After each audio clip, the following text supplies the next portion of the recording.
The Democratic National Convention has taken over more than just the Pepsi Center and the Denver Convention Center. It is literally spread out over the entire downtown Denver area. We're here at the Grand Hyatt Hotel for the National Stonewall Democrats Afternoon Tea, and today they're honoring Tobias Wolff. When you stood up and there were two LGBT delegates in the caucus from your state, and you saw the response from the crowd, how did that make you feel? Oh, it always makes me feel wonderful. I mean, actually, Senator McCoy and I were a little bit surprised because they said there should be 4 from Utah, and we were trying to figure out who'd come out today. So, Utah actually is 10th in the nation for openly gay legislators. We have 2 lesbians in the House of Representatives and 1 openly gay senator. So we're making tremendous progress. What's the one thing that you're looking forward to the most that you can bring home to your constituents? I think that there's so much energy and so much passion among the people that are in this room. These are people who are the political junkies of the Democratic Party. And, this morning I had the opportunity to hear Nancy Pelosi speak, and I was actually brought to tears. She was just so well-spoken and really connected with me as a woman and as an elected official. So I'm hoping to take all of this great messaging that I hear from these higher elected officials and take it home and hopefully create that sort of ripple effect that Kennedy spoke of so eloquently and try and create some more change in Utah. But what did it feel like to stand in front of that caucus that grew by over 40% today? It was a wonderful feeling to really be amongst family and friends. Too often do we find ourselves sitting amongst people that don't look like us, that don't understand our backgrounds. And it's so important to empower one another and to be fulfilling in that sense.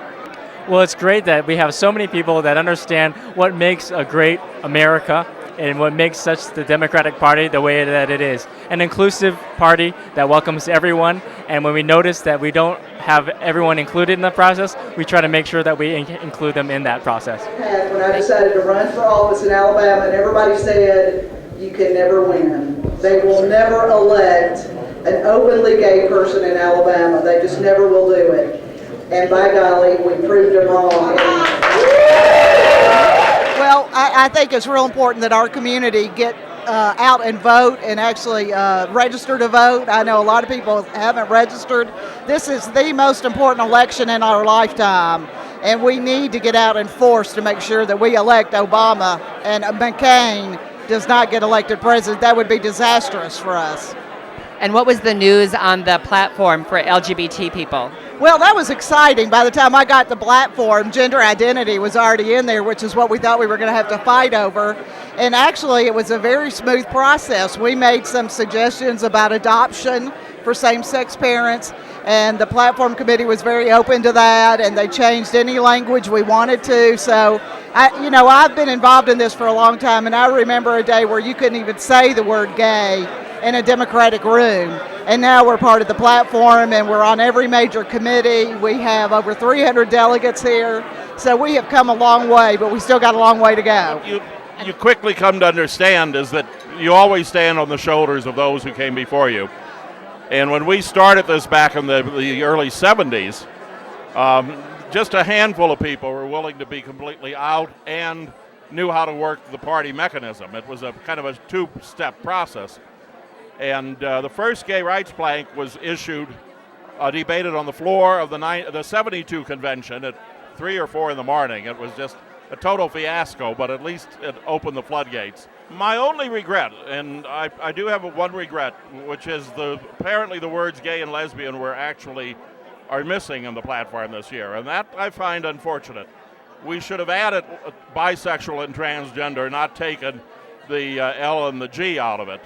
In 1980, we got the very first gay rights plank in the platform, and in 1984, we got the words gay and lesbian in the platform. That was 24 years ago, nearly a quarter of a century.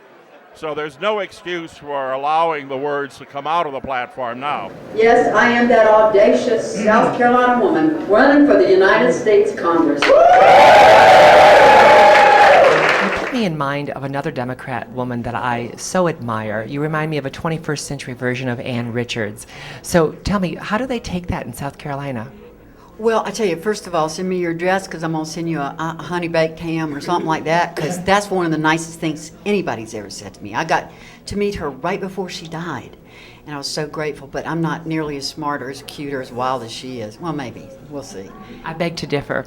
So when you were talking to us, you told us about how you were trying to decide to run. What was it that made you even think about running for office? The truth? Yes, ma'am. Okay. The truth is that, honestly, I had this feeling that I didn't want to have, that I was supposed to do it. Have you ever had a knowing? Okay, I had a knowing. And I tried to talk myself out of the knowing, but it kept, you're supposed to run. So I ran long before it was possible, okay, because this is a heavily Republican district. And then things have just come together just incredibly with Obama and the African American population increasing their votes and that sort of thing. And young people are voting and registering more than they ever have. And it looks like from the last poll that I'm going to win this thing. And as I told you, I told my mama, we're in trouble here now because I got to behave for 2 years in a row if that happens. During the caucus meeting, they announced that there wasn't just 27% growth, but 40% growth in LGBT delegates. And a lot of the credit, they said, went to Stonewall Democrats. Can you tell me what it was that you did to help increase that? Well, the Pride in the Party program was a program that went and worked with state parties and LGBT people to encourage them to run for delegate to the Democratic National Convention. And it was our friends at the DNC, the Obama campaign, the Clinton campaign that all worked together to make sure that our community was represented here in Denver. And as we've seen over the last few weeks, more and more delegates are identifying as LGBT. So instead of having a 27% increase, we're at 41% now. Stonewall Democrats is honored and excited to get to work with so many stars in our community, whether it's Andy Tobias at the DNC, whether it's Tobias Wolff, who we honored here at our Tea Party, Jared Polis for Congress, or Linda Kettner, who spoke as well. We just have so many brave LGBT people who are willing to stand up and work for equality every day, and our community should do everything we can to support them. What made a Hillary Clinton possible this year, what made a Barack Obama possible this year, is the work that brave lesbian and gay and bisexual and transgender people have been doing for decades and decades. Tobias, I want to know what was it like for you to see the total increase of LGBT delegates this year at the convention? I'll tell you, it's one of the many measures of how far we've come politically as a community. I mean, by conservative estimates, there are about 10 million LGBT people in the United States today. 10 million, that's bigger than most states. And it's past time that the LGBT community starts getting recognized as an important force in democratic politics, and it's been happening, more and more each election cycle. And this year, I really think that the lesson has come home. When Senator Obama named you as the leader of that part of his campaign, it must have been exciting, but a really big responsibility. It was a huge honor. It was very exciting, in part, the campaign knew me as a scholar and as a civil rights lawyer, and that's who they wanted in their leadership position, at least at the head of their policy committee, was somebody who really knows policy. And, I'm not as experienced of a hand when it comes to Washington politics as a lot of folks are. I've been learning a lot over the last year. But what I think I was able to bring was a capacity to advise the senator and the campaign on these issues. And the senator is a very long-standing advocate and ally for the LGBT community. There was no education that had to happen, but I sort of fill out the expertise in ways that I guess were important to the committee, to the campaign. Do you think maybe the LGBT community need a little education about Senator Obama? It's a great point, and Senator Obama has been an advocate for the LGBT community in Illinois and in the state Senate and then in the United States Senate for the entire time that he's been in public life. But, he's been a national political figure for a shorter period of time. He's been a national political figure really for about 4 or 5 years. And one thing that I've learned about the LGBT community is that we're slow to trust. We take time to get to know people to make sure that we really believe their commitment to our issues and to our community. And part of this entire campaign, the whole election cycle, has been an opportunity for the entire American public to really get to know and get to learn about Senator Obama, and that includes the LGBT community. And what they've discovered is what I discovered from the first day that I joined the campaign, which is that this is somebody who knows our community, who cares about our equality, and has been fighting for it for 12 years.